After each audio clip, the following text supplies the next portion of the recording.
First things first, you want to focus on suspension, brakes, tires, wheels. So the first thing we ordered was a set of forge lines, front and rear sway bar.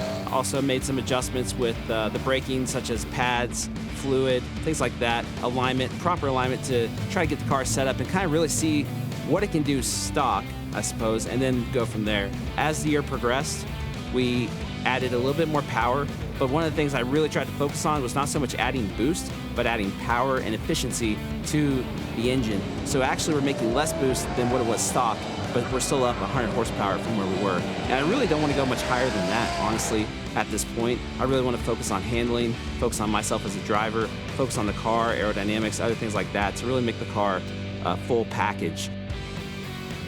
This car in particular, the Z06, with the amount of power it has out of the box and the amount of power we've added, really where we excel, where I think we excel, is in speed stop. From day one, with the stock suspension, was our best event. Since then, adding the coilovers, with the front and rear sway bars, really autocross has come a long way. The shocks really helped take me a step forward. The competition level here and the rate at which the competition goes faster and faster is really unprecedented from any other series I've been in that I've tried.